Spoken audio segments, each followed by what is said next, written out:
भदोई गांव की रहने वाली रेवा का इलाहाबाद के एक बड़े व्यापारी के बेटे सरजू के साथ उसका विवाह हुआ। नए घर में बड़े ही आदर सम्मान के साथ रेवा ने गृह प्रवेश किया। शादी के 2-3 साल काफी मजे और खुशी के साथ निकल गए और जैसे जैसे दिन बीतता गया, रेवा अपनी जिम्मेदारियों के बोझ तले दबती चली गई। रेवा की सास भी रेवा से काफी खुश थी कि रेवा बहू अपना घर और संसार सब कुछ अच्छी तरह से संभालने लगी है। गर्मी की छुट्टी पड़ गई। रेवा अपने मायके जाने की बात अपनी सास से बोली। मम्मी, 2 साल हो गए मैं मायके नहीं जा पाई, क्या मैं थोड़े दिन जाकर आऊं? सास ने जवाब दिया, देखो रेवा, अगले साल चले जाना। रेवा यह सुनकर काफी नाराज और दुखी होकर सोचने लगी कि जब चंचल दीदी हर 3 महीने पर घर आती हैं तो मम्मी काफी खुश होती हैं और कहती हैं कितने दिन के बाद आई हो, और मुझे 2 साल हो गए मेरे बारे में कोई कुछ सोचता ही नहीं है। मेरी खुशी किसी के लिए कोई मायने नहीं रखती है, और क्या दिन भर इन लोगों को खाना बना के खिलाती रहूं, घर का सारा काम करती रहूं? क्या मेरी यही जिंदगी है? और रेवा कमरे में आंसू की धारा समेटे दाखिल हुई। शाम को चंचल दीदी आने वाली हैं, देखना मम्मी कितना खुश होती हैं। खाने के अलग अलग फरमाइशों की लड़ी लगती रहेगी कि कभी चंचल दीदी के लिए समोसा बना दो, कभी पालक पनीर, तो कभी बिरयानी। मैं इतना क्यों सोच रही हूँ, करना तो मुझे ही है, तो चलूं किचन में अभी से तैयारी में लग जाऊं। ये सोच ही रही थी कि तभी सास ने आवाज दी, रेवा जल्दी नीचे आओ, देखो चंचल आई है। रेवा अपने चेहरे पर मुस्कान लिए अपने दुख को अंदर एक कोने में दबाए अपनी ननद का स्वागत करती है। कैसी हो भाभी? चंचल रेवा से बोली। अच्छी हूँ दीदी, और घर में सब कैसे हैं? अच्छे हैं। अच्छा, हमारे जीजाजी कैसे हैं? चंचल शर्माते हुए कहती है। वह भी अच्छे हैं भाभी। अच्छा दीदी, आप बैठो, मैं नाश्ता बनाकर लाती हूँ। नहीं नहीं भाभी, कुछ मत बनाओ, मैं अभी घर से नाश्ता करके आई हूँ और भाभी केवल 2-3 घंटे ही रहूंगी क्योंकि सास की तबीयत ठीक नहीं है। आपके जीजा जी उन्हें लखनऊ दिखाने गए हैं तो वो बोले तुम अकेली यहाँ क्या करोगी, एक काम करो, तुम अपने मायके जाकर सबसे मिलकर चली आओ। सो मैं आ गई। मुस्कुराते हुए चंचल ने जवाब दिया। अच्छा दीदी रुको, मैं खाना बना देती हूँ, आप खा भी लीजिएगा और जीजा जी और आपकी सास के लिए खाना भी बांध कर दे दूंगी। अरे भाभी, मेरे साथ बैठो, बातें करो, शाम तक मैं चली जाऊंगी, खाना तो बनता ही रहेगा। तभी रेवा की सास ने रेवा से कहा, तुम एक काम करो, चंचल के साथ बैठो, बातें करो, मैं कुछ बनाती हूँ। जी नहीं मम्मी जी, मैं बनाती हूँ, आप दीदी से बात कीजिए।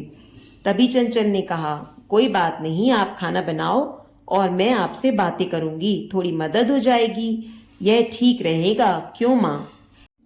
रेवा की सास बोली, ये भी सही है। रेवा और चंचल किचन में प्रवेश करती हैं और काफी देर तक हंसी मजाक करते करते खाना भी तैयार हो जाता है। चंचल खाना खाने के बाद शाम को अपने घर चली जाती है। रसोई को समेटकर रात को अपने कमरे में रेवा गई तो सरजू ने कहा कि रेवा, तुम काफी थक गई हो, आराम कर लो। हाँ, मुझे आराम कहाँ है, तुम्हारी माँ तो बस यही चाहती है कि मैं अपने मायके ना जाऊं।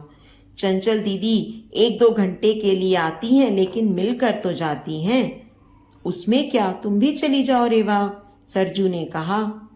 और देखो रेवा दीदी भी कहाँ आ पाती है। जब शरद जीजा जी अपनी माँ को लखनऊ डॉक्टर के पास दिखाने ले जाते हैं तभी मिलने आती हैं। तो इसका मतलब है मैं कभी नहीं जा सकती अपने मायके? ऐसा तो मैंने नहीं कहा रेवा। अच्छा तुम शांत रहो, मैं कल माँ से बात करता हूँ, तुम अपने मायके चली जाना, ठीक है? तुम तो रहने दो। गुस्सा करते हुए रेवा सो जाती है। सुबह उठकर रेवा अपने काम में रोज की तरह लग जाती है। दोपहर में शर्मा आंटी रेवा की सास से मिलने आती हैं और काफी देर तक बातें करती रहती हैं। तभी शर्मा आंटी रेवा की सास से पूछती हैं कि चंचल की माँ, ये बताओ कि बहू और बेटी में क्या फर्क समझती हो?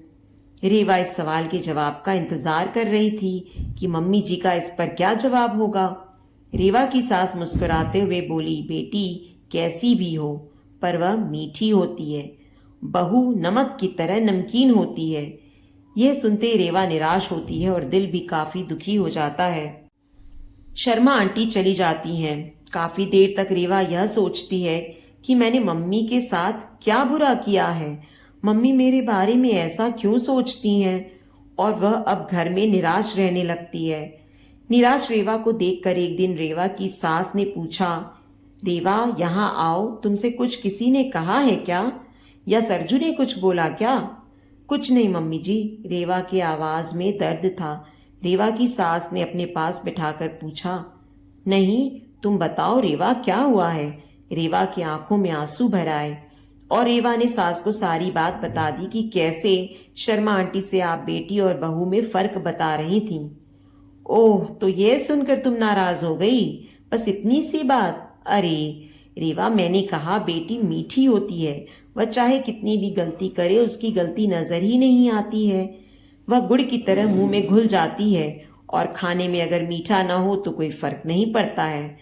पर बहू नमक के समान इसलिए है क्योंकि खाने में अगर नमक ना हो तो खाना बेस्वाद होता है।